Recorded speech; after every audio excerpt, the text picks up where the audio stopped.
بسم الله.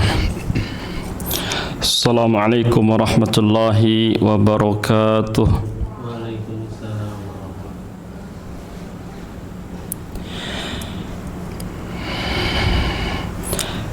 الحمد لله على إحسانه والشكر له على توفيقه وامتنانه. أشهد أن لا إله إلا الله وحده لا شريك له تعظيما لشأنه. وأشهد أن محمدا عبده ورسوله الداعي إلى رضوانه. صلوات ربي وسلامه عليه وعلى آله وأصحابه وسلم تسليما كثيرا. أما بعد. أخواتي في الله، أوصي نفسي وإياكن بتقوى الله فقد فاز المتقون. قال الله تبارك وتعالى في كتابه الكريم: يا أيها الذين آمنوا اتقوا الله حق تقاته ولا تموتن إلا وأنتم مسلمون. Segala puji kita panjatkan kepada Allah Rabbuna Rabbul Alamin, Rabb yang menciptakan, Rabb yang memiliki serta mengatur alam semesta ini. Kita bersyukur kepada Allah Subhanahu wa taala atas limpahan nikmat yang Allah Subhanahu wa taala berikan kepada kita, juga atas kenikmatan yang Allah Subhanahu wa taala berikan kepada orang-orang yang kita cintai. Semoga setiap nikmat yang kita rasakan menjadikan kita semakin pandai bersyukur, menjadikan kita semakin taat dan bertakwa kepada Allah Subhanahu wa taala. Para ulama menyebutkan bahwasanya kullu ni'matin la tuqarribu ilallah fahiya baliyatun. Sungguhnya setiap kenikmatan yang tidak menjadikan seorang hamba semakin dekat dengan Rabb-nya, dengan Allah Subhanahu wa taala, sejatinya itu adalah musibah atau petaka. Salawat dan salam untuk Nabi kita Nabi Muhammad sallallahu alaihi wasallam, untuk keluarganya, para sahabatnya, kemudian juga untuk orang-orang yang istiqomah ala dinil haq, di atas Islam ila yaumil qiyamah, sampai kiamat tiba. Rahimanillah wa iyyakunna. Semoga Allah Subhanahu wa taala senantiasa memudahkan, memberkahi dan merahmati kita semuanya. Biidznillah, di waktu dan tempat yang insyaallah Allah muliakan ini, kita melanjutkan kajian kita. Kita masuk pada halaman 69 dengan judul yang baru, masih pada bab yang sama, yaitu agar kehamilan tidak berujung operasi bedah, operasi sesar. Nah, bagaimana caranya? Ya, kita terutama sebagai para wanita yang mengalami secara langsung kehamilan dan proses melahirkan, agar proses melahirkan ini tidak sampai pada operasi sesar, tidak sampai pada irisan pisau bedah. Nah, ini di dalam bab At-Tibbun Nabawi disebut sebagai wiqai. Ya, bagaimana seorang muslim yang cerdas dan bijak, dia mampu mengantisipasi, dia mampu mencegah, lebih memilih masuk pada bab preventif dibandingkan at-tadawi. Dia merawat dan mengobati sesuatu yang terlanjur. Nah, di sini sangat penting ketika seorang wanita ini merencanakan kehamilannya. Kita berbicara bab ikhtiar, bahwasanya kehamilan ini perlu direncanakan. Makanya ada istilah yang kita kenal dengan promil, program hamil. Ini menunjukkan bagaimana kita peka terhadap urusan-urusan yang penting. Apalagi ini pasti menyangkut qalbu kita, menyangkut jasmani rohani kita, menyangkut dunia kita, menyangkut akhirat kita. Karena pasti kehamilan dan melahirkan ini sangat erat kaitannya dengan ibadah-ibadah yang akan kita jalani. Nah, oleh sebab itu, setiap muslimah hendaknya menjadi muslimah yang cerdas, dia merencanakan setiap kebaikan yang akan dia hadapi, termasuk merencanakan kehamilan, ya. Kemudian yang tidak kalah penting adalah merencanakan proses kelahiran. Nah, jangan sampai kita berpikiran ya sudahlah, berjalan seperti air saja mengalir. Ya apapun yang terjadi ya dihadapi. Ya ini mungkin menjadi kalimat yang sering diucapkan oleh sebagian wanita. Padahal kalau sudah mengalami musibah sesar misalkan, ini tidak ringan urusannya.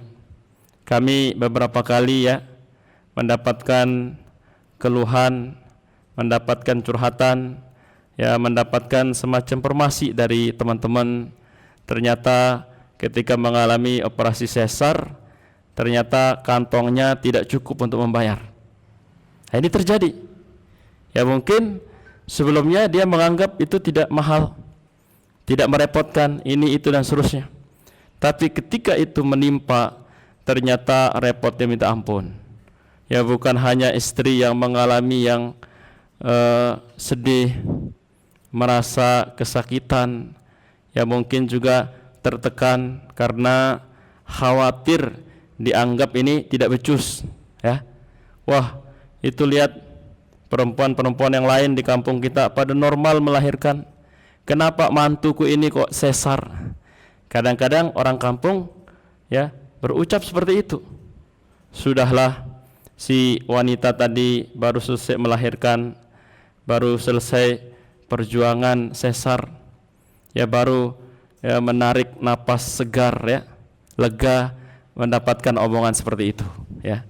Terlebih ketika dia melihat misalkan suaminya kebingungan, ini sudah saatnya keluar rumah sakit tapi tidak ada dana untuk menebus biaya operasi sesarnya. Ini fakta yang sering terjadi. Nah, ini satu masalah. Belum lagi masalah-masalah yang lain. Ya, turunnya rasa percaya diri. Kenapa demikian? Karena anggapan kebanyakan masyarakat kita, kalau sudah sesar sekali, kemungkinan besar akan sesar untuk kelahiran berikutnya. Hanya rasa percaya diri dia sebagai ibu, ya sebagai istri ini berkurang. Dia minder, dia merasa bersalah, ya. Setiap kali dia mengingat kejadian itu dia merundung, dia sedih. Nah, ini hal-hal apabila sudah terjadi ada dampak negatifnya. Oleh sebab itu syariat kita yang sempurna, agama Islam ini menekankan kepada kita pentingnya kita mengambil ikhtiar wiqai. Bagaimana kita memilih hal-hal yang kita bisa ambil secara preventif, pencegahan, antisipasi. Disebutkan di dalam kitab kita halaman 69, sebaiknya wanita yang hamil lebih banyak berdiam diri di rumah. Karena apa? Karena ya al-aslu, asal daripada fitrah wanita itu lebih suka di rumahnya. Makanya ada istilah apa? Baiti apa ibu? Baiti jannati. Kalau kita tidak betah di rumah itu bukan jannah namanya. Namanya jannah itu surga. Kok rumahku luas? Ya di kamar utama saja saya kok merasa nyaman, tidak pernah bosan. Lihat sudut-sudutnya Masya Allah menyenangkan, rapi dan seterusnya, ya. Terasa luas. Dia bergeser ke dapur, ya bagi dia dapur ini dapur terbaik, ya. Dia ke ruang tamu juga Masya Allah, di depan rumahnya mungkin ada 1, 2, 3 pot tanaman, tapi dia merasa betah. Maka di antara prinsip kaidah di dalam Islam, bagaimana seseorang ya dikatakan sudah meraih yang namanya ketenangan hidup, ketentraman hati, ya. Apa tolak ukurnya? Salah satunya adalah wal yasa'hu baituh, rumahnya itu terasa luas baginya. Nah, ini bukan masalah ukuran semata. Boleh jadi ada ummahat rumahnya itu paling luas di kompleknya, tapi dia nggak betah di rumahnya. Pokok dikit-dikit mau keluar, tidak ada hajat pun kok pengen keluar gitu. kalau sudah di rumah ya setengah hari aja sumpahnya minta ampun. Dia pengen keluar, ya. Harinya bentar-bentar dia japri temannya, lagi luang nggak? Aku mau datang, ya. Di situ berbincang 1 jam, dia hubungi lagi teman yang lain terus. Dia tidak merasa betah di rumahnya. Ini masalah. Tapi kalau dia merasa betah, katakanlah rumahnya ini sederhana, ya, sedang-sedang saja, atau bahkan sempit, tapi penghuninya merasa rumah itu luas, dia merasa nyaman di situ, terutama dia sebagai wanita muslimah, maka ini sesuai dengan fitrahnya. Berarti ya ummahat tadi telah mendapatkan salah satu dari faktor-faktor kebahagiaan hati. Ya, wal yasahu baituh. Ya, di antara tolak ukurnya adalah rumah yang dia miliki itu terasa luas baginya.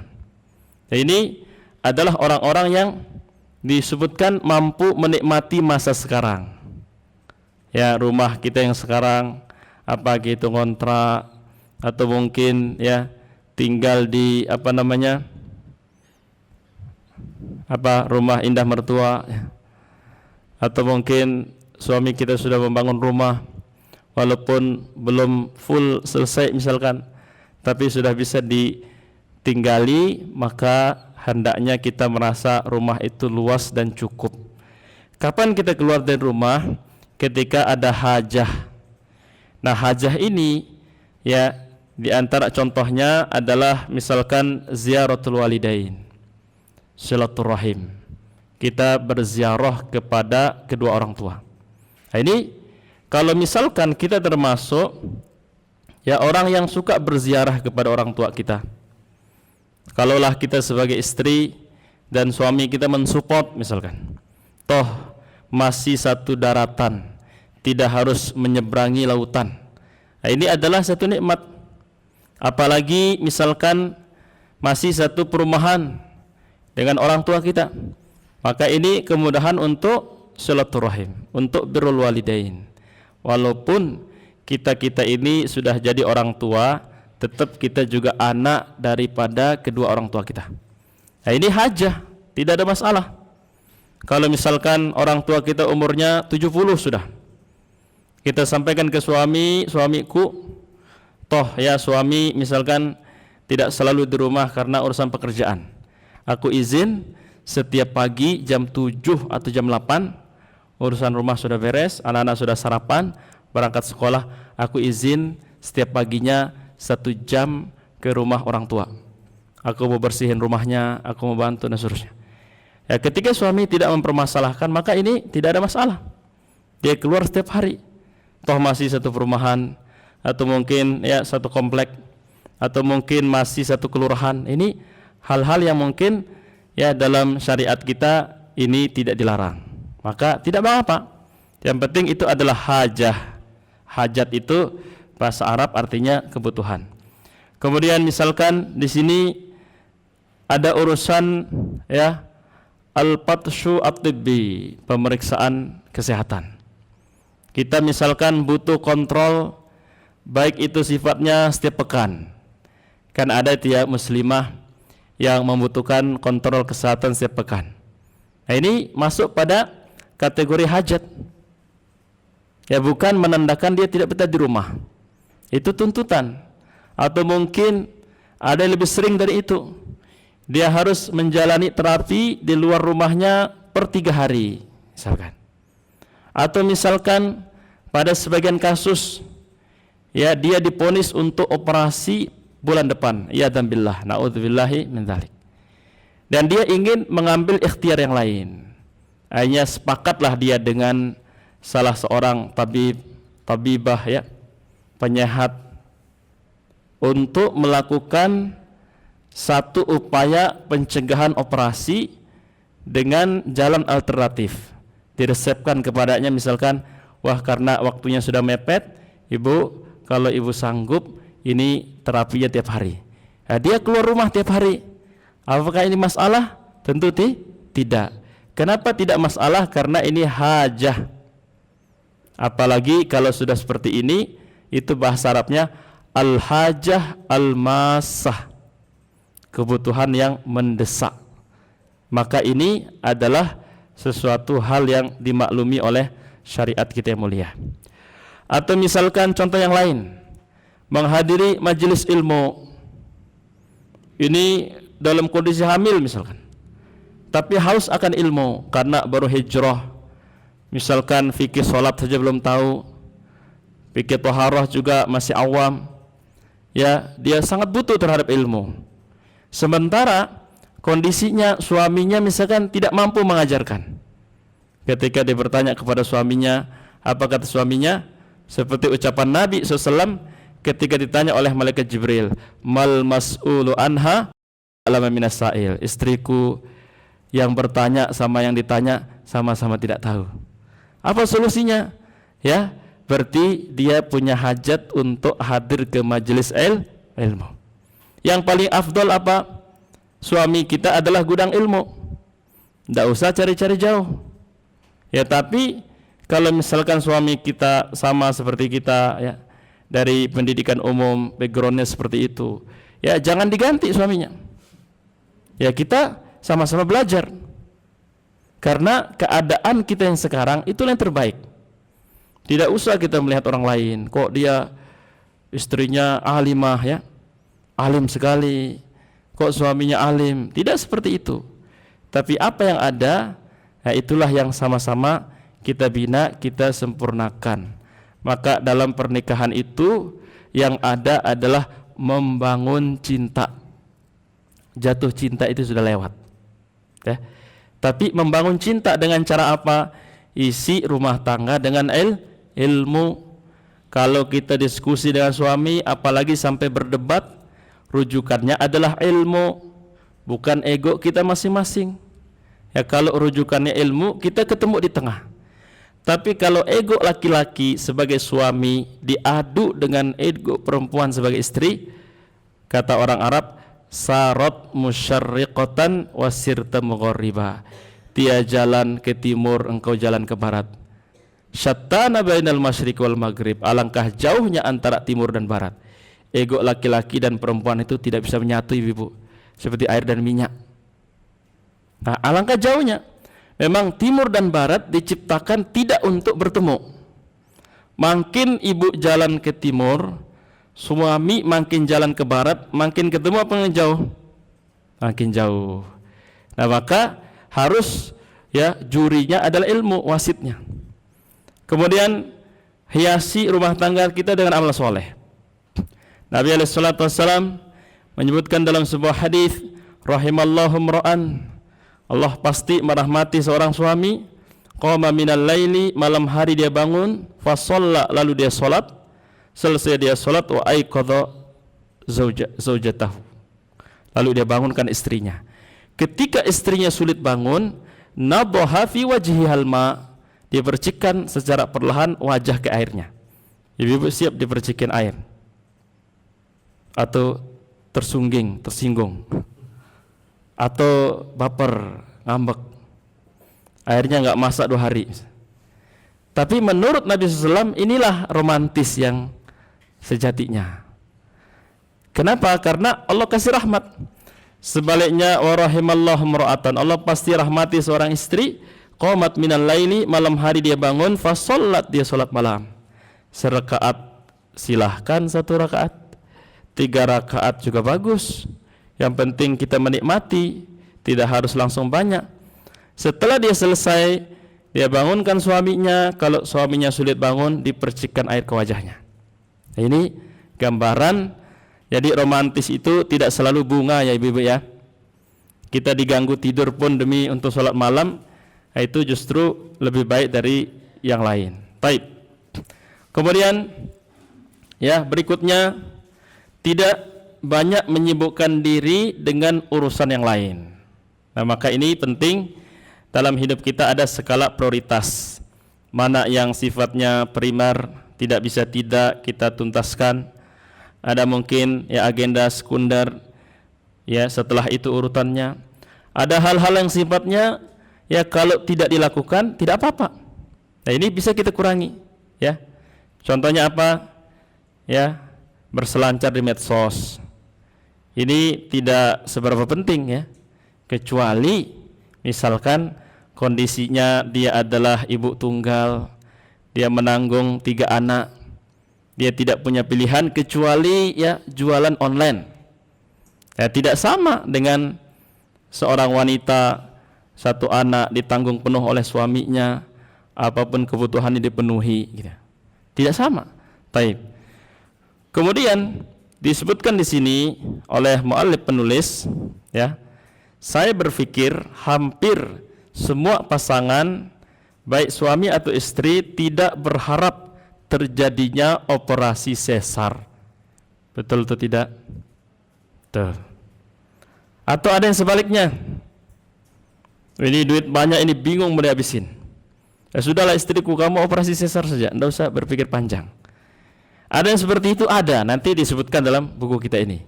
Kenapa marak operasi sesar? Ternyata cluenya itu boleh jadi kesalahan di salah satu dari 3 orang. Bisa jadi dokternya yang matre ya. Setiap lihat orang hamil, sesar. Bisa jadi si istri ini, wah pengen ngerasain operasi sesar. Ya, hanya pengen minta ke suami sesar aja, walaupun bisa normal. Atau suami yang nakal, ya pokoknya sesar. Salah satu. Ya kemudian sebab umumnya operasi ini menimbulkan dampak negatif yang kita sebut dengan resiko. Kapan? Bisa jadi langsung setelah melahirkan, bisa jadi di kemudian hari.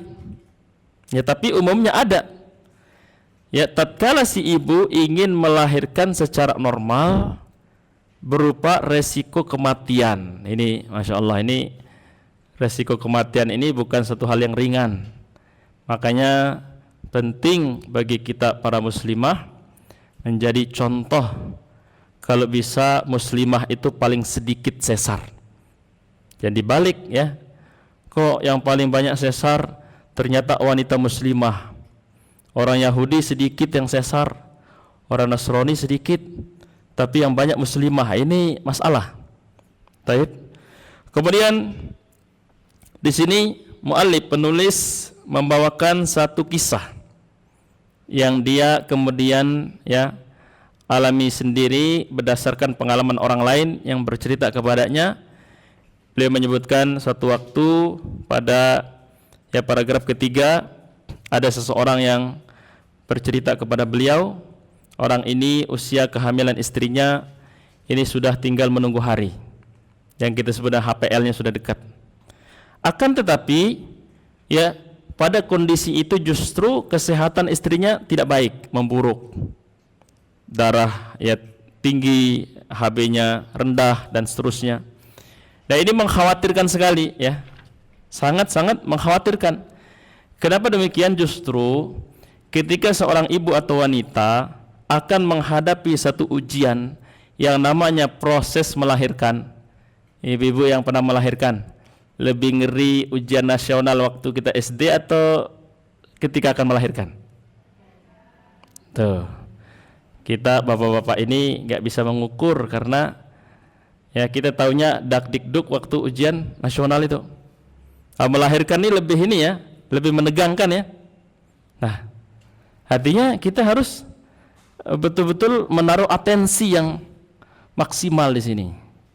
Nah, wajar kata beliau trauma itu terjadi karena anak pertama lahir dengan bantuan drip. Drip itu kayak semacam ada sesuatu yang diteteskan, yang ini nanti memicu kontraksi.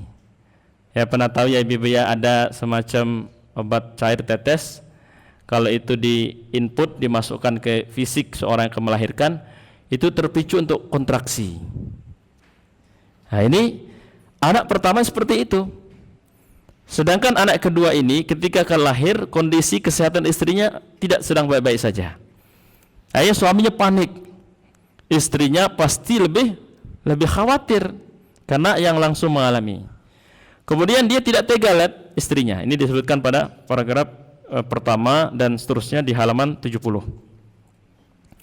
Nah kemudian Ya, beliau menyebutkan ketika itu terjadi, suami peduli, ikut prihatin, memikirkan, dia bercerita, dia curhat, berkonsultasi. Ini bentuk daripada tanggung jawab suami.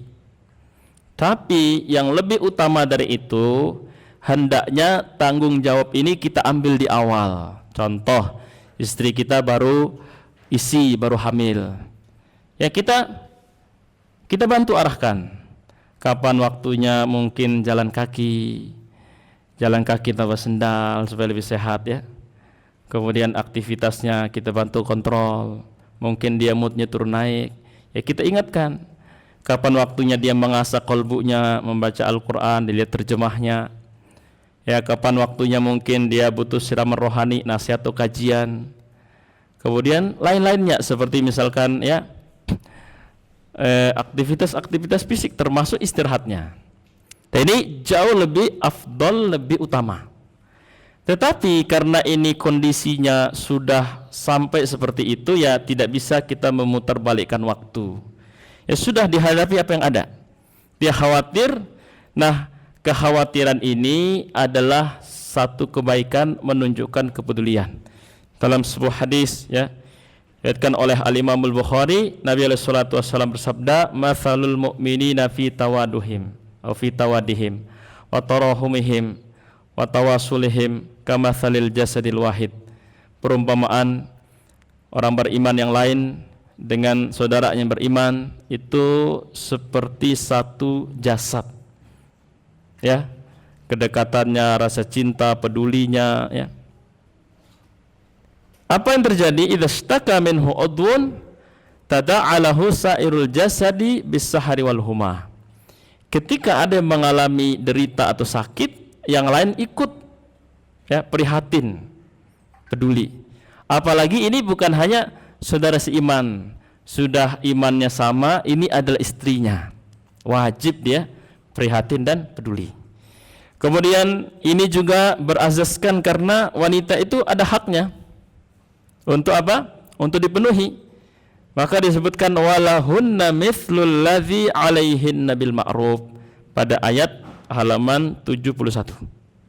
Dan mereka para wanita mempunyai hak yang sama dengan kewajibannya menurut cara yang ma'ruf, yang patut. Kemudian Al-Imam Ibnu Katsir rahimahullahu ta'ala menyebutkan maksudnya para wanita mempunyai hak terhadap laki-laki seperti laki-laki itu juga ada hak yang diberikan kepadanya oleh istrinya. Makanya kita hidup tuh ya ada 3 kondisi rumah tangga, Ibu. Tolong dicatat ya. Yang pertama, suami dan istri itu bisa jadi kondisi rumah tangganya seperti orang tua dan anak. Istri itu nempelnya kebangetan ke suami. Terus kayak manjanya itu kebangetan. Jadi kayak ini bapaknya gitu. Ada yang kayak gitu? Ada yang kayak gitu enggak? Nah, itu biasanya terjadi di sebagian daerah. Contohnya gini, suaminya ini bukan telat nikah ya, tapi ini istilah saja. Misalkan menikah di usia 35. Sibuk kerja, usia 35 baru mau nikah. Istrinya misalkan baru lulus SMA. Ini banyak nih anak-anak pondok biasanya nikahnya itu dulu lulus SMP nikah, lulus SMA nikah. Suaminya sudah umur 35 misalkan. Nah, ada kemungkinan hubungan mereka itu mirip-mirip seperti anak dan ayah. Tidak berimbang gitu. Nah, ini kurang baik Ibu, ya.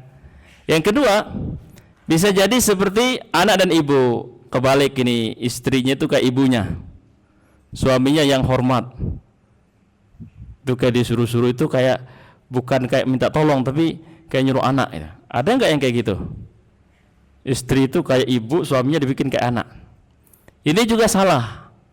Yang benar gimana? Seperti imam dan makmum. Suami kita itu cuma di depan kita 1,5 meter aja. Kita nggak sejajar tapi dekat, depan belakangnya dekat. Konsepnya apa? Imam untuk diikuti. Tapi boleh nggak imam dikoreksi? Ibu-ibu boleh nggak? Boleh. Seperti itu posisi yang tepat. Suami imam, kita makmum. Nah, imam tidak akan sholat berjamaah tanpa makmum. Apalagi makmum kan gitu. Maka ada tujuan bersama. Mulainya bersama, selesainya bersama. Ya imam memimpin tapi tetap boleh dikoreksi. Jangan sampai imam ini ditepukan tangan atau subhanallah tetap aja gas dia. Nah kalau salah dikoreksi, imam membenahi. Kan seperti itu. Nah itu yang paling tepat. Ya artinya istri itu kayak partner kita, tapi posisinya kita lebih depan 1 meter lah, 1 meter lebih. Seperti jarak kita dengan sutroh. Nah ini seperti itu ya. Ya sampai kita dan suami kita itu kayak kita anak, dia bapak. Atau kebalikannya, kita yang ibu, dia anak. Ini yang bikin repot rata-rata. Sering terjadi masalah ya. Nah jadi hendaknya apa? Nanti seperti itu posisi yang tepat. Kemudian intinya adalah dari hadis dan ayat tadi, pentingnya suami itu peduli kepada istrinya terhadap apa-apa yang istrinya hadapi, rasakan ya, tantangan yang istrinya sedang jalani dan seterusnya. Seperti ketika akan melahirkan ya, apalagi memang ya ada indikasi harus sesar. Ini peran suami itu sangat-sangat dibutuhkan. Ya, kita banyak mendapatkan informasi, kata para istri, beda rasanya melahirkan saat suami jauh di luar kota atau di luar negeri dengan ketika kita melahirkan suami ada di samping sambil ikut memegang tangan kita ya. Raut muka suami penuh dengan rasa sedih, kekhawatiran. Dia mengerti inilah perjuangan istrinya. Istrinya makin mahal menurut dia, makin bernilai. Dia juga ingat ibunya dulu saat melahirkan dia seperti ini repotnya. Nah, jangan sampai saya beberapa kasus ketemu suami itu kalau istrinya melahirkan dia nggak berani masuk ke tempat bidan. Pokoknya alfu uzrin, 1000 uzur. Istriku mintalah segala-galanya, tapi pas kamu lahiran jangan minta aku nemeni. Aku nggak kuat. Ya sudah, HPL mau kapan? 5 hari lagi nih saya izin ke luar kota. Nanti pas sudah lahir saya balik. Nah, ini agak-agak repot ya. Sama seperti ibu-ibu nggak tega lihat anaknya sunat. Ya kita harus berani. Ya, pokoknya kalau misalkan hari itu adalah istri kita melahirkan anak kita, kita izin kalau bisa, apapun alasannya. Yang isi kajian izin kajian, yang kerja kalau bisa izin kerja, karena ini tidak bisa setiap hari terjadi. Betul ya ibu? Adakah perempuan yang melahirkan tiap hari? Belum tentu setahun sekali, betul ya? Boleh jadi anak yang alokasi cuma itu satu-satunya. Nah, makanya momen ini bagaimana untuk kita sama-sama menjalani walaupun yang menghadapi adalah istri. Ini bentuk kepedulian. Baik. Kemudian mengenai operasi sesar ini, di paragraf terakhir halaman 71 kata muallif penulis, saya pun teringat komentar yang sering terdengar. Apa itu? Hati-hati, sekarang banyak dokter kandungan yang nakal. Ada nggak ibu-ibu? Dokter kandungan di Kota Balikpapan lebih banyak perempuan atau laki-laki? Allahu alam, saat tidak pernah ketemu. Alhamdulillah, berarti kita lahirannya mudah semua. Di bidan samping rumah sudah cukup ya kan? Saya kebetulan ada cerita bahwa ustadz dari luar kota ya, sampai ke sini karena dia bawa istrinya hamil besar, belum akrab sama lingkungan, bawa anak kecil-kecil 2, qadarullah tengah malam itu perutnya sakit, dia bingung mau antar istrinya ninggalin anaknya gitu. Alhamdulillah di komplek tersebut ada bidan, tengah malam kutuk-kutuk, alhamdulillah brojol di situ. Baru ta'aruf sama bidannya, sudah cepat lahiran. Ini masya Allah enak ya. Kadang-kadang bidan yang ke tangan, nah, maaf bu, pak, saya nggak bisa. Ini harus ke dokter kandungan. Nah, Ini sudah mulai tegang sudah suasananya. Taib. Jadi katanya banyak yang seperti itu. Tapi ini oknum ya. Lagi kemudian prinsipnya adalah UUD. Apa itu UUD? Ujung-ujung duit. Pokoknya kalau kelihatan nih ini mau lahiran ini, ini sesar ini. Ibu harus sesar ini. Kalau enggak sesar macam-macam gitu. Nah, ini kalau ada yang nakal seperti itu. Nah, maka kesimpulannya ini sebenarnya ya, kalaupun ada yang seperti itu, ini tidak bisa kita generalisir, kembali kepada person masing-masing. Nah, kesimpulannya ada pada halaman berikutnya, yaitu halaman 72. Coba dilihat dari paragraf 2 sampai paragraf 345. Ya, 2, 3, 4, 5. Disebutkan di situ, perlu diketahui mengapa fenomena sesar menjadi marak, artinya banyak.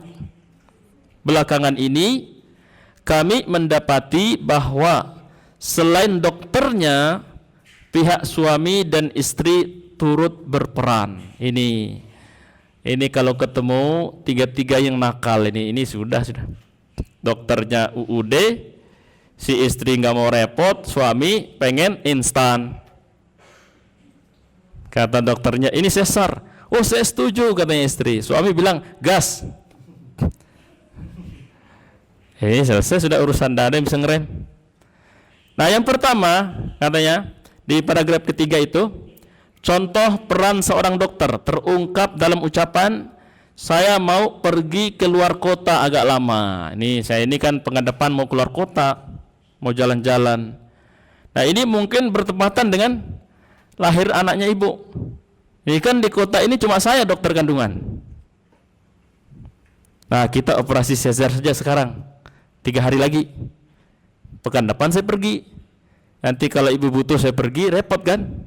Nah, sebelum saya pergi jalan-jalan akhir tahun, ibu sesarnya dipercepat. Ini sudah jelas salah ini dokternya ya.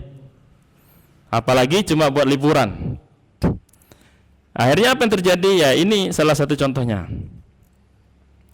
Kemudian yang kedua, contoh peran seorang suami terungkap dalam ungkapan atau ucapan, dok, selagi biaya sesarnya ini ditanggung sama perusahaan atau kantor, udah sesar aja.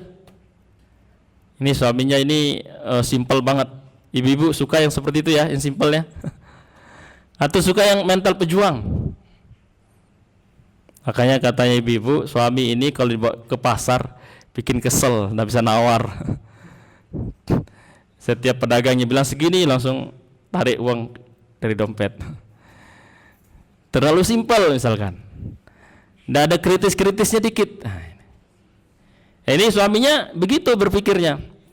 Pokok sesar itu menurut dia soal biaya. Kalau kantongnya cukup, kalau perusahaan tempat kerjanya menanggung, sesar sudah. Dia nggak punya pertimbangan lain. Hanya pertimbangannya itu uang. Atau adalah peran istri. Di sini disebutkan, dok, saya ingin anak ini nanti ulang tahunnya dirayakan oleh seluruh warga Indonesia. Ini maksudnya tanggal berapa, bulan apa ini? 17 Agustus ya? Atau 31 Desember? 31 Desember ini kita saling cerita dan teman-teman, ternyata banyak orang lahirnya bukan 31 Desember, tapi karena orang tuanya lupa-lupa, sudah ditaruhin aja 31 Desember gitu. Mungkin seperti saya salah satunya. Orang tua tuh kalau ditanya lahir kapan, pokoknya kamu lahir samaan sama bikin pondasi masjid. Aduh, repot. Ini kan bikin pondasi masjid tuh bisa 3 minggu, ini tanggal berapa? Akhirnya terjadi apa? Ada anak yang duluan lahir dari kita, kok lebih muda tanggalnya gitu. Ya sudahlah, ya. Akhirnya yang seperti itu ternyata bukan satu orang. Ketika bingung atau ngepasin, waktu masuk SD di zaman dulu, ini umurnya belum cukup, selisih 2 bulan, bisa nggak Pak kalau diubah jadi biar ngepas? Jadi bisa masuk sekolah, toh kan tangannya bisa nyentuh telinga sebelah. Oh sudahlah, kalau orang tuanya mau.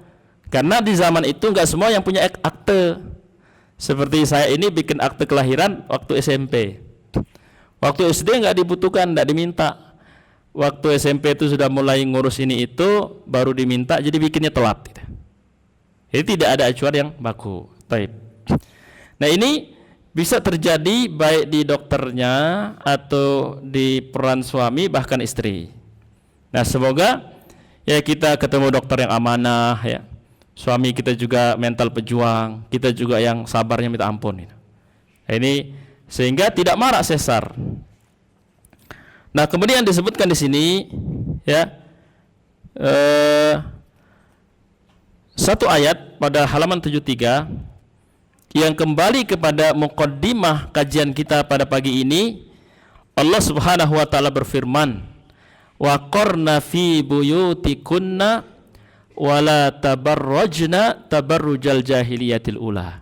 Wahai para muslimah, para ibu-ibu, para istri, pada dasarnya biar fitrahnya itu terus sinkron dengan sikapnya, lebih banyak di rumah.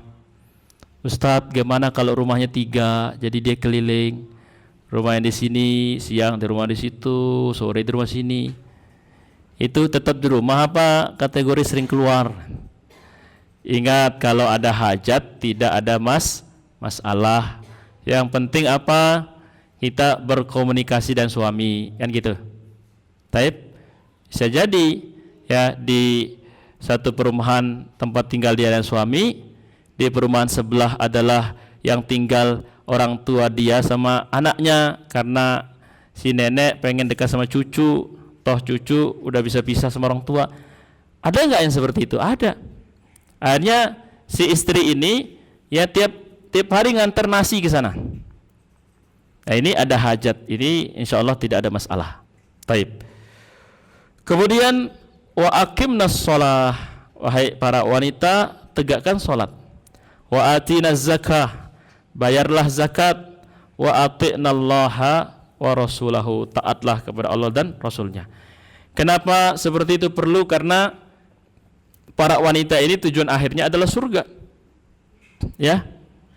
Dan Nabi alaihi salatu wassalam menyebutkan ya, fa inna aktsaru ahlin nar an-nisa, wanita ini lebih banyak yang menghuni neraka dibandingkan laki-laki.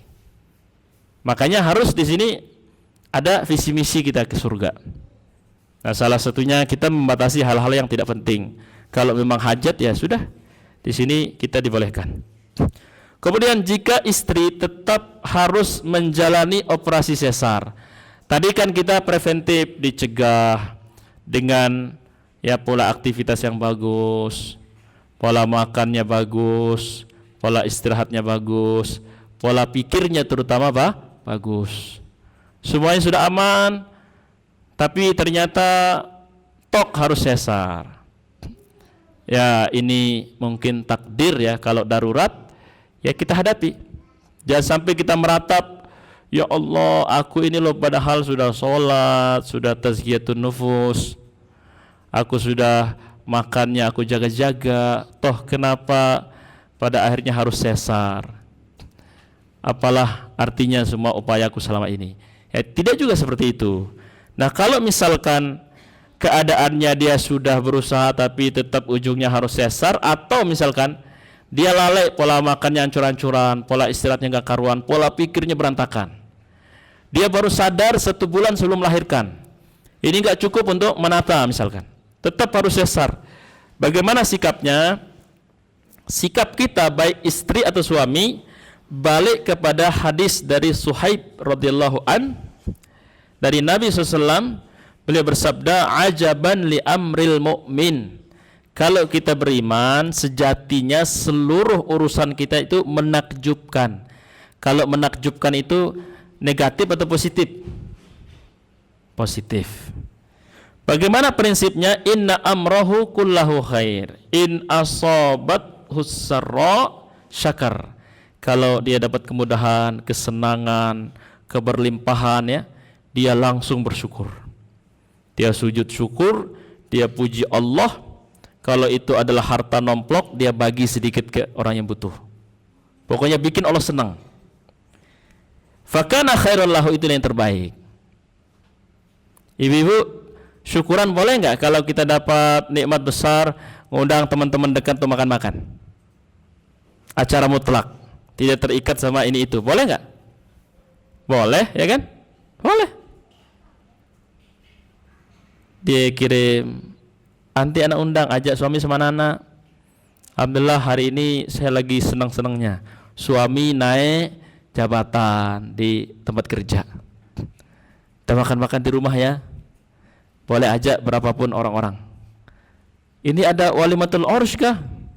Oh belum, anakku baru aja masuk kuliah, masa sudah mau nikah?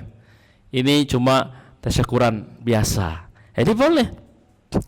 Atau in asobat huddarra sabar, kalau dia dapat mudarat, hal yang menyesakkan dada, ya, kemudian membuat pikiran buntu, musibah, petaka, dia segera sabar, fakana khairul lahu, maka itu yang terbaik bagi dia.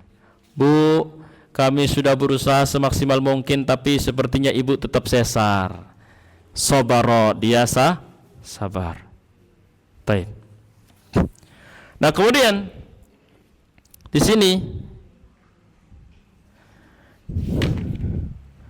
ketika sesar ini menjadi satu hal yang sudah di depan mata, apa yang mesti dilakukan? Yang pertama adalah suami mencari informasi tentang indikasi sesar.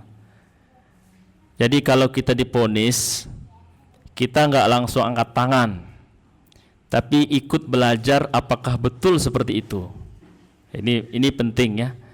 Jadi kita ketemu dokter, "Bu, ibu ini harus sesar."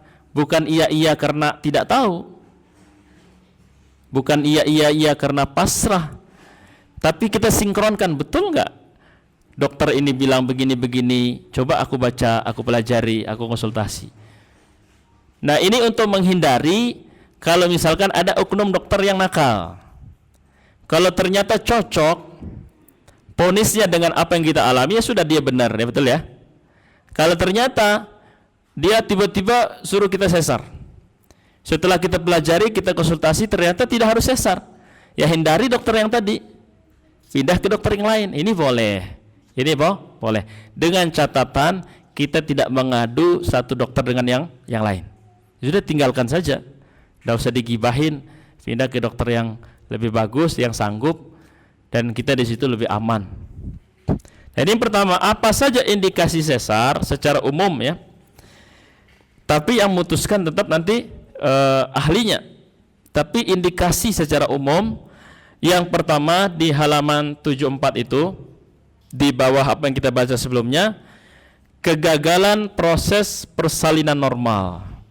Udah dicoba nih, udah diusahakan normal, kok berjam-jam ini belum berhasil. Nah, ini memungkinkan terjadinya apa? Sesar. Kemudian yang kedua, detak jantung janinnya ini melemah, melambat. Dicek, ini kok belum keluar. Dicek, ini menandakan ada bahaya ini. Detak jantungnya ini melemah atau melambat. Kalau diteruskan seperti itu, bisa lebih buruk. Bisa mati misalkan dia. Maka ini menjadi indikasi yang kedua. Yang ketiga adalah kelelahan yang sangat yang dialami oleh wanita yang akan melahirkan. Dia sudah nggak kuat ngeden. Ayo bu semangat. Sudah lunglai lah. Sudah lunglai. Suaminya motivasi juga nggak bisa. Bu, kalau ibu apalah bahasa suami ke istri kan macam-macam ya. Bisa bu, bisa ma, bisa yang terusnya lah. Nanti habis lahir anak ini aku belikan mobil baru. Tetap juga istrinya nggak bisa ngeden. Nah, ini memang lemah yang sangat. Dengan segala motivasi nggak bisa. Bu, habis lahiran ini nanti kita haji bertiga sama si kecil. Nggak bisa, mas, nggak bisa mas. Ini indikasi sesar. Yang keempat, terjadinya komplikasi preeklamsia. Ini apa itu? Toksemia adalah salah satu kondisi buruk yang dialami setiap wanita yang hamil. Kondisi ini ditandai dengan meningkatnya tekanan darah. Tidak cukup sampai di situ, disertai peningkatan kadar protein dalam urin. Kalau sekedar tekanan darah yang meningkat, ini masih bisa, tapi kalau sudah kadar protein dalam urinnya ikut meningkat, ini menandakan bahaya yang mengantar kepada sesar. Nah, yang kelima, terbukti secara medis menderita penyakit herpes. Dicek dia pernah sakit ini, pernah ada bukti pemeriksaan dan seterusnya. Ini bisa menjadi indikasi sesar secara umum. Yang keenam, terputusnya tali pusar jabang bayi. Tali pusar ke bayi ini fungsinya apa, Ibu? Tali pusar itu fungsinya apa? Nah, jalur makanan, ya kan? Jalur makanan. Ya, makanya kalau kita lihat tali pusar kita ada bekasnya nih. Ini mengingatkan kita dari sini dulu ibu kita ngasih makan. Tiada wanita yang terhebat dalam hidup kita, telah memberikan segala-galanya untuk kita. Ini kita selalu ingat, ya. Ini tanda ini, ya. Jadi pengingat kita semua. Kemudian yang ketujuh, posisi bayi yang sungsang. Sungsang. Ini sudah posisinya nggak karuan ini. Tambah sulit lahirnya, ya. Posisi normal saja misalkan penuh perjuangan, kalau sudah sungsang bagaimana? Ini bisa menjadi indikasi. Ini indikasi yang ketujuh. Yang kedelapan, kegagalan induksi yang tujuannya melancarkan jalan lahir. Ya, ini misalkan pakai bantuan obat, ini nggak mempan. Berarti jalan terakhirnya adalah turunkan skoci darurat, yaitu sesar. Yang kesembilan, kegagalan persalinan dengan alat bantu lahir. Contoh, pakai vakum. Oh, kepalanya sudah kelihatan, tapi nggak ada kemajuan. Hanya dipakumlah kepala itu, disedot, dibantu tarik. Jadi keluar anak kita kok ada agak benjol gitu. Tenang Bu, nanti ini balik lagi. Nah, ini nggak bisa juga ditarik-tarik nggak keluar. Indikasi sesar. Tapi berikutnya, indikasi yang ke-10, bayi ini terlalu besar. Setelah lihat data USG terakhir, wah ini 4,3. Ini berat. Saya waktu itu 4,2, lagi di Balikpapan, telepon sama istri, ini bidannya angkat tangan. Wah, saya sudah beli tiket 1 minggu lagi mau pulang. Gimana? Mau ganti tiket? Masih masih aman, ya sudah. Terus saya pulang, langsung kita pergi ke kota, keliling cari bidan yang berani. Karena bidan di kampung itu sudah bilang, yang angkat tangan dia sudah menyebutkan dokter kandungan. Tapi kami sepakat untuk harus normal, kita berusaha. Itu 4,2 ya, kalau lebih ya mungkin lebih berat. Alhamdulillah dapat bidan tua, ya dia siap bantu berjuang. Dia mengatakan ini urusannya Allah, kita hanya berikhtiar. Dia punya riwayat membantu banyak orang, ya. Sungsang ini itu semua dia bantu. Terus dia bercerita gini, Pak Ustadz, jadi bidan-bidan sekarang itu masih ada lah yang berani-berani. Cuma kita juga terikat dengan aturan. Sekarang itu bidan tidak boleh terlalu nekat. Kalau sudah rumit harus segera dirujuk. Kalau enggak nanti kami bisa disemprot, bisa diomelin. Tapi yang ini saya sanggup insya Allah bantu. Karena begitu ya sudah kami cari kontrakan di kota. Kita tunggu 1 bulan. 1 bulan pun ternyata belum ada tanda-tanda. Pulang kampung lagi, sampai kampung 2 hari sakit lagi, lari lagi ke kota. Alhamdulillah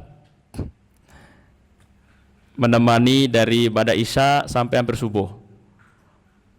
1 bidan senior, 2 asistennya, yang keempat saya. Saya jadi penonton, hanya mensupport, mendoakan. Ya, akhirnya sampai azan subuh belum keluar. Saya pergi ke masjid dengan perasaan yang nggak karuan. Ya, kita mutor ya, betul-betul terdesak untuk berdoa, memaksakan diri supaya tulus. Balik dari masjid, dapat info dari bidan sudah lahir. Tapi saya lihat di kepalanya itu kayak bekas ditarik. Oke, ini pas saya pergi tadi dipakum ini. Tapi yang penting normal. Sudah. Habis itu saya cari sarapan karena dari tadi malam tidak fokus makan apa-apa. 2 jam kemudian ditelepon bidan pendarahan. Ini yang 4,2. Apalagi di atas itu ya. Sudah diusahakan normal, qadarullah pendarahan. Saya lari ke tempat bidan, sudah dibawa ambulan. Jadi si anak itu kita titip 3 hari di bidan. Kita fokus untuk menyelesaikan pendarahan. Jadi kita begitu mengerti dengan menemani itu perjuangan seorang ibu yang melahirkan. Nah makanya kalau berat di USG-nya itu, kita harus dapat warning kalau misalkan waktunya misal masih 4 bulan, kita coba tata ulang.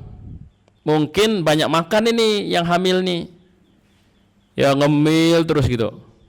Walaupun makanannya bagus tapi kebanyakan misalkan. Ini perlu diatur. Karena semakin berat calon bayinya, semakin besar tantangan melahirkan. Kemudian berikutnya adalah dideteksi ada masalah pada plasenta. Ini bisa menjadi apa? Indikasi medis. Kemudian yang ke-12, pernah menjalani sesar sebelumnya. Kalau sudah sesar sebelumnya, wah ini memungkinkan untuk sesar kedua. Makanya ini sudah menjadi indikasi. Yang ke-13, proporsi panggul ya dan kepala bayi ini tidak pas. Kepala bayinya ini ukurannya besar, panggul si ibunya kecil. Nah, ini menjadi indikasi sesar. Nah, kalau itu terjadi setelah dia pelajari ternyata sinkron, ada indikasinya, selanjutnya suami istri tadi tetap berkonsultasi dengan dokter. Ini ada indikasi ABC. Dok, baiknya gimana? Apa masih bisa diupayakan supaya normal di sisa waktu ini, atau memang tidak ada pilihan kecuali sesar? Kan gitu. Nanti kalau begini bagaimana? Kalau begitu bagaimana? Dia konsultasi. Karena syariat kita menganjurkan seperti itu. Fas'alu ahla dzikri in kuntum la ta'lamun. Tanya ahlinya di saat kita tidak tahu. Kalau masalah kandungan, tanya ahli kandungan. Kalau masalah ini itu, tanya ahlinya masing-masing. Kemudian setelah itu, suami mempertimbangkan opsi lain. Datang ke dokter A, dokter Ahmad misalkan. Dok, ini gimana? Oh, ini ada 2 indikasi merujuk pada sesar. Pilihan saya, istrinya bapak kita sesar saja. Bagaimana Pak, Bu? Siap dok, nanti kami akan kembali. Tidak kami jawab sekarang. Cari dokter lain. Tanya-tanya, ada nggak dokter yang mungkin memperjuangkan lah untuk bisa tidak sesar.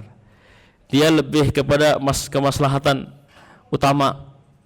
Ternyata dapat, misalkan kita kunjungi, oh indikasi yang 2 ini berdasarkan pengalaman saya masih bisa diupayakan tidak sesar.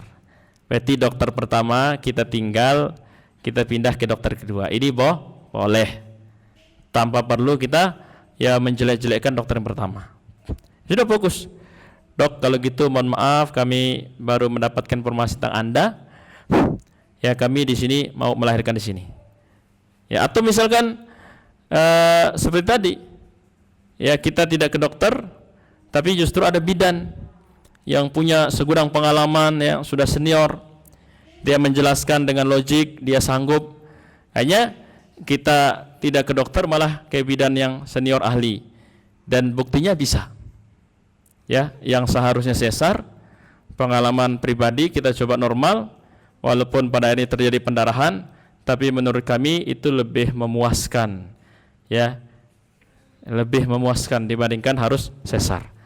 Tapi kemudian ya intinya adalah wasyawirhum fil amr, kita bermusyawarah ya, bertukar pikiran kaitannya dengan urusan-urusan yang sama-sama kita hadapi. Fa idza azamta fatawakkal 'alallah, ketika telah berazam maka berikutnya sandarkan kepada Allah Subhanahu wa taala. Innallaha yuhibbul mutawakkilin, Allah Subhanahu wa taala mencintai orang-orang yang bertawakal. Quran surah Al Imran ayat 159. Khulasah ya, sebelum waktu kita ambil 1 menit sudah habis. Ya intinya di sini kembali kepada apa yang kami sampaikan tadi, pentingnya perencanaan. Ya jadilah kita muslim-muslimah yang berencana dalam segala hal. Ya jadi tidak mengalir seperti air, termasuk rencana kehamilan, ya termasuk apa, rencana kelahiran. Karena banyak para wanita itu mengeluh, suaminya ini nggak mau diajak musyawarah, baru aja lahir anak pertama, masih masa menyusui, ya berapa bulan, minta lagi promil, langsung-langsungan. Dalam kondisi istrinya misalkan keberatan, nah ini penting musyawarah. Karena toh yang menjalani rumah tangga itu kita berdua, bukan satu orang. Ya tidak pula imam memaksa makmum, kan gitu, semua ada aturannya. Jadi musyawarah, bilang istri, Mas, bagaimana kalau anak ini biar selesai dulu menyusui 2 tahun, supaya saya fokus, tidak terlalu terberatkan urusannya. Setelah selesai menyusui 2 tahun langsung kita promil. Jadi jaraknya mungkin jadi 3 tahun per anak, ini tidak masalah. Atau mungkin setahun menyusui, ya istrinya sanggup langsung mulai promil, nanti jaraknya setiap anak itu 2 tahun. Ini masih umum ya, banyak wanita yang sanggup. Nah, tapi kalau jaraknya terlalu dekat, misalkan baru lahir sudah boro-boro promil, kalau dua-duanya sanggup ya tidak ada yang bisa disalahkan, tidak ada yang bisa kita salahkan. Tapi kalau istri keberatan, disinilah pentingnya musyawarah. Demikian barangkali para ummahat dan akhwat rahimanillah wa iyyakum kaitannya dengan judul kita kali ini. Silahkan jika ada pertanyaan berkaitan dengan apa yang kita sampaikan. Semoga Allah mudahkan, berkahi dan rahmati semuanya. Taib, naam.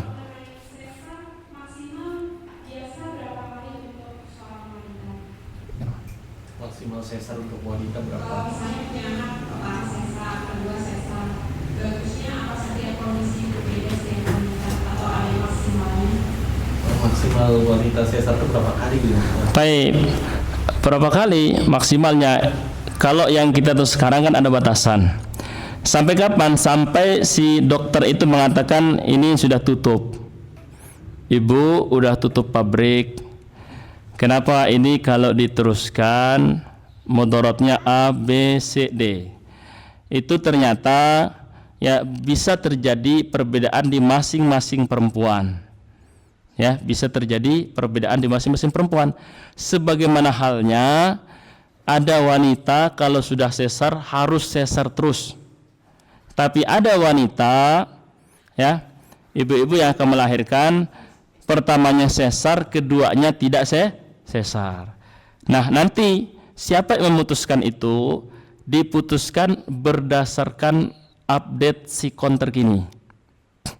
Jadi tidak bisa dirumuskan sejak awal. Tidak bisa dirumuskan sejak awal. Tapi sikon terakhir itulah yang menentukan. Jadi ada orang sesar sudah 2 kali, mungkin masih boleh produksi karena fisiknya kuat, mentalnya kuat, ini itunya aman semua. Tapi ada yang sakit, ringkih, misalkan dia qadarullah diuji dengan penyakit berat, baru sekali sesar, dokter sudah bilang ini sudah nggak bisa yang kedua.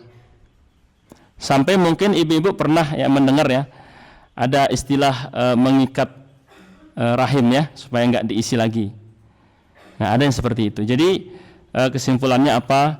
Nanti keputusannya akan kembali kepada hasil pemeriksaan akhir, yang kemudian tidaklah sama antara satu wanita dengan yang lain. Sebagaimana halnya orang yang sudah sesar, ada yang harus seterusnya sesar, ada yang walaupun sudah sesar berikutnya bisa normal karena dia lebih cermat di kelahiran-kelahiran berikutnya.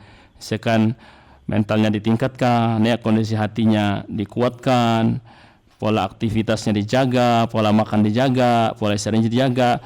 Pas kelahiran kedua, ibu ini kondisinya bisa normal, tidak harus sesar walaupun pada kelahiran sebelum sesar. Jadi kondisi kesehatan itu ternyata ditentukan pada sikon yang terakhir. Jadi tidak matematis rumusnya. Demikian barangkali, wallahu ta'ala alam. Baik.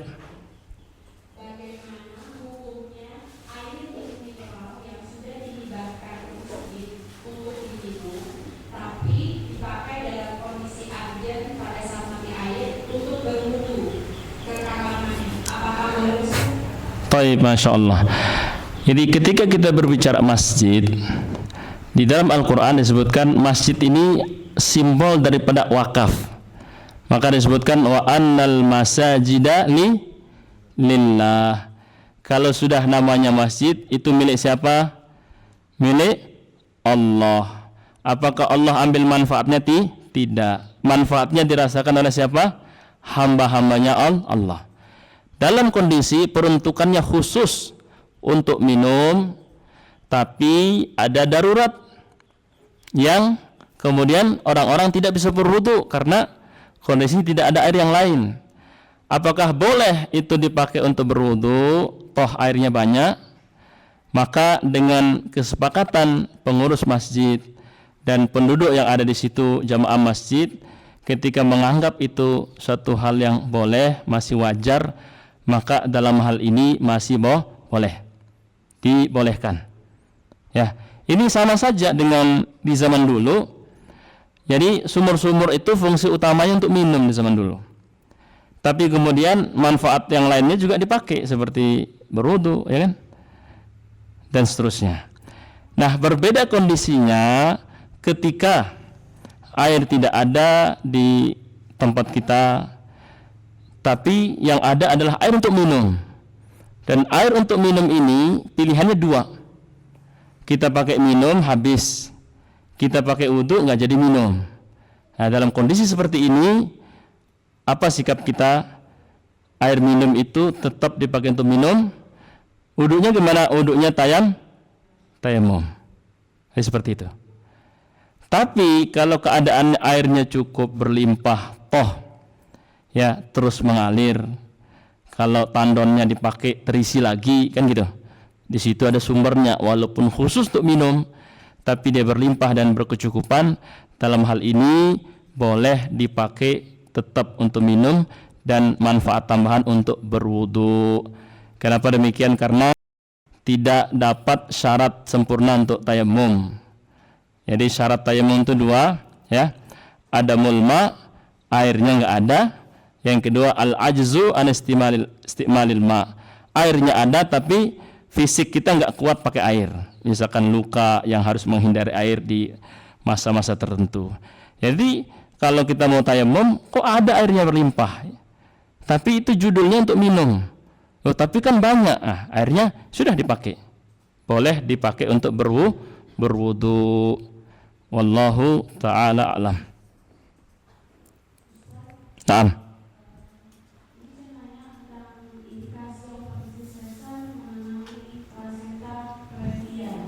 Naam.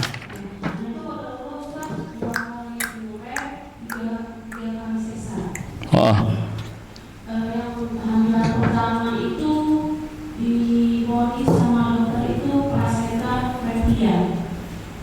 Baik. Yang kedua sama praseja. Yang ketiga itu karena jarak ya, jarak terlalu dekat. Baik. Yang akan tanya itu apakah ada faktor-faktor penyebab terjadinya praseja? Ya. Karena informasi yang anak ketahui itu dari dokter itu dikatakan praseja previa ini agak sulit untuk berubah posisinya ya. Baik. Nah, jadi pertanyaannya kiat untuk apa tadi?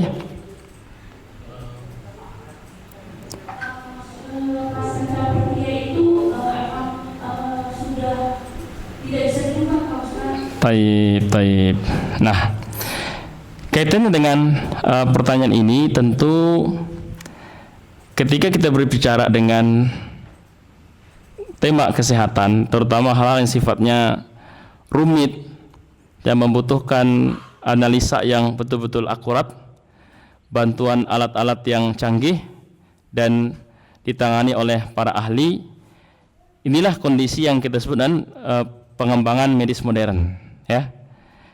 Nah, kondisi-kondisi seperti ini disepakati oleh pakar-pakar pengobatan. Memang kita tidak bisa lepas dari yang namanya medis modern, karena sejauh ini belum ada upaya yang bisa cukup, ya, untuk kita jadikan rujukan, baik itu di tipe nabawi, baik itu di tradisional ya, baik itu di pengobatan holistik. Nah, akan tetapi kalau kita mau berikhtiar, nanti cluenya, kata kuncinya adalah mengembalikan diri kita pada fitrah. Jadi saya ulangi, fitrah itu ibarat titik nol. Kita lahir itu fitrah, artinya ya kosong. Nah, sikap mengembalikan seluruh aspek hidup kita pada fitrah, nanti ikhtiarnya ada pada 6 hal tadi. Apa itu? Yang pertama, pola pikir kita betul-betul benahi. Apakah ini menyangkut fisik? Sangat-sangat menyangkut. Bahkan Nabi SAW menyebutkan, ala wa inna fil jasadi mudghah. Di dalam tubuh kita itu ada yang super menentukan, dan dia hanya satu kepal saja ukurannya. Idza sholahat sholahal jasadu kullu, kalau baik, yang lain-lain bagian tubuh kita ikut baik. Kalau dia rusak, nanti akan bermunculan masalah-masalah yang banyak, ikut rusak. Itu yang pertama, kita ikhtiarkan di satu bab. Kenapa? Karena balik ke fitrah ini adalah solusi untuk seluruh penyimpangan. Paham ya? Jadi pertanyaannya, Allah ciptakan kita itu segala sesuatunya umumnya normal atau langsung nyimpang? Terutama masalah kesehatan. Lebih banyak manusia itu Allah ciptakan keadaannya normal, fitrah, atau langsung dapat ada penyimpangan? Normal, betul ya? Nah, mungkin ada 1-2 sebab, entah kita sadari atau tidak, terjadi seperti apa yang ditanyakan itu. Apakah masih bisa diupayakan normal seperti pada umumnya wanita-wanita lain walaupun pernah mengalami kondisi yang darurat dan berat? Insya Allah masih bisa kalau kita kembali dan merujuk pada versi ya kesehatan menurut sudut pandang Islam. Solusinya di mana? Ya, normalkan 6 hal. Tadi yang pertama ada qalbu. Jadi orang yang sakitnya macam-macam, tidak mungkin tidak ada sangkutan di qalbunya. Nah, pentinglah kita tazkiyatun nufus maksimal. Yang kedua adalah kita normalkan pola input. Input itu apa, Ibu? 1, makan minum. Apakah mentok cukup di situ? Tidak. Yang ketiga ada namanya napas. Oksigen itu input atau tidak? Kita masukkan nggak? Masukkan. Nah, ada sebagian orang sakit, makan minumnya bagus, ternyata dia pola napasnya rusak. Nah, ini saya kasih faedah, nafas yang bagus itu, Ibu, adalah 1 nafas yang pelan. 1 nafasnya pelan. Ya. Yang kedua, napasnya dalam. Paham? 1 pelan, yang kedua dalam. Kenapa? Karena di hadis Nabi SAW disebutkan, ya, rongga perut kita itu dibagi 3. Makanan, minuman, nafas. Jadi disiapkan ruangannya, dibahas porsinya. Jadi nafas ini tidak bisa kita abaikan. Kenapa? Kaedahnya begini, pola makan wajib kita perhatikan. Berapa kali kita makan sehari? 3.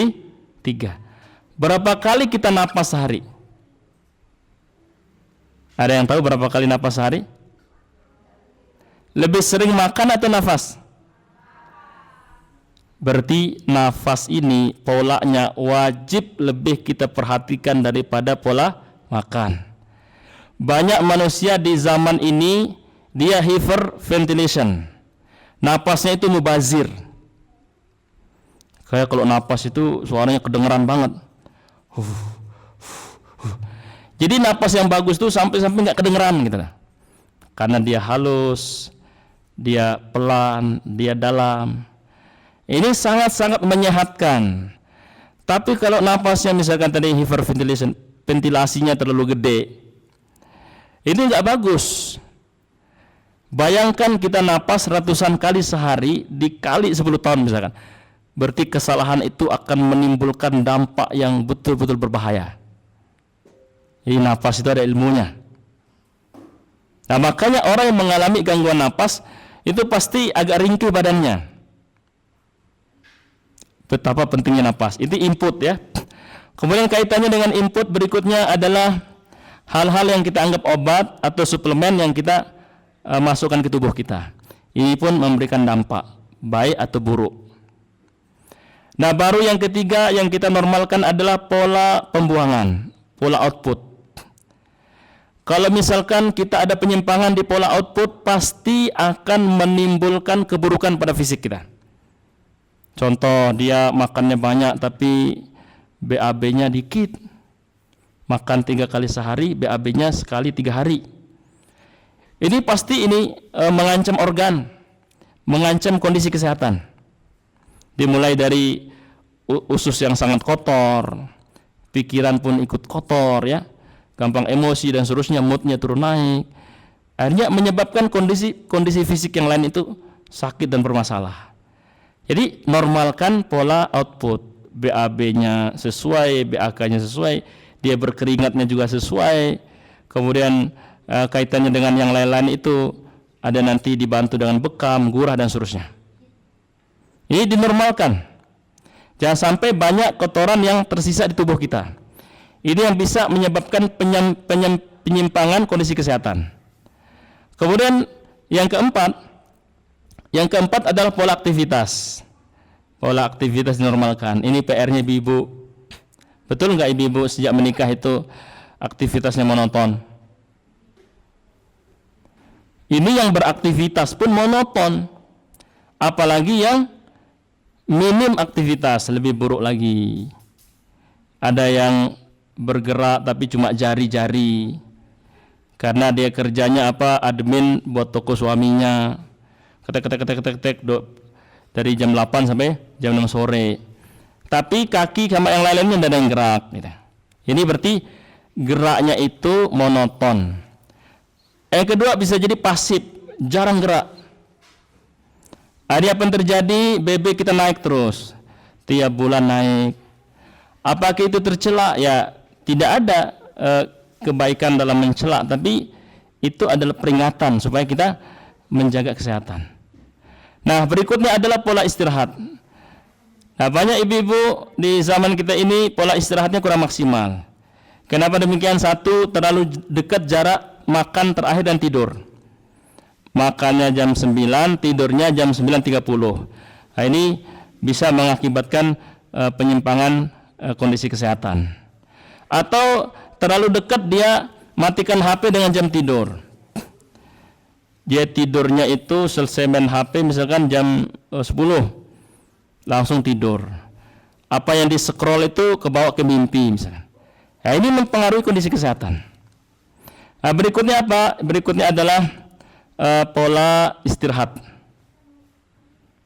Bukan pola kebersihan. Jadi 6. Saya yakin sepenuhnya apapun keluhan kita, baik itu ringan, sedang ataupun berat, kalau yang 6 ini bisa kita normalkan, insya Allah ya, kondisi kesehatan kita juga akan ikut normal tanpa kita tahu secara rinci apa-apa satu persatu masalah yang kita hadapi. Ini yang disebut dengan metode sehat sapu jagat. Bapak Ibu, metode sehat sapu jagat. Maka dilihat yang 6 ini. Sama halnya kalau kita sakit, ya, kalau kita sakit itu tidak melulu langsung apa obatnya. Tapi kita lihat dari 6 ini saya penyimpangannya di mana. Boleh jadi pola pikirnya bagus. Boleh jadi yang lainnya bagus. Oh, ternyata berantakan di pola makan. Pasti ada problem. Atau misalkan pola makan, pola istirahat, pola aktivitas, pola kebersihan semuanya bagus. Pola pikirnya hancur, hancur juga fisiknya. Maka 6 ini kalau kita normalkan, ini adalah ikhtiar sehat sapu jagat. Semua problem insya Allah teratasi dengan izin Allah Subhanahu wa ta'ala. Insya Allah bisa. Tapi PR kita ada 6 ya, bukan 1. Wallahu ta'ala alam.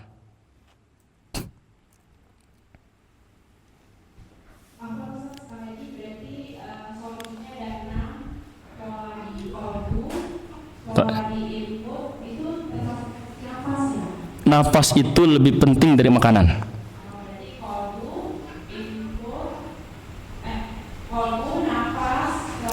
Kolbu input, output. Baik. Iya. Jadi Tibbun Nabawi yang sempurna berbicara 6 itu. Dan ketika 6 ini bisa kita wujudkan, maka berlaku sabda Nabi SAW, likulli da'in dawa. Setiap penyakit apapun itu tanpa terkecuali ada cara mengatasinya. Yang salah itu ketika persepsi kita sempit. Penyakit A obatnya B, penyakit C obatnya D. Ini kok kayak matematika. Padahal ketika ada orang mengatakan, oh ini obat untuk 1000 orang sudah testimoni sembuh, saya akan mengatakan 1000 orang juga gagal sembuh dengan obat yang sama. Tidak pernah ada satu obat yang bisa menyembuhkan semua orang. Tapi kalau kita bisa normalkan 6 tadi, pola pikir dalam kurung kolbu, ya, pola makan dalam kurung input lebih luas, ya, pola pembuangan dalam kurung output tadi, terus pola aktivitas, pola istirahat, pola kebersihan, insya Allah sehat lahir batin. Sehat lahir batin, insya Allah. Apapun problemnya, kita itu kenapa sakit ada yang menyimpang, baik itu pikiran kita, ya, sangka sakwa kita, yang menyimpang mungkin perilaku kita, ya.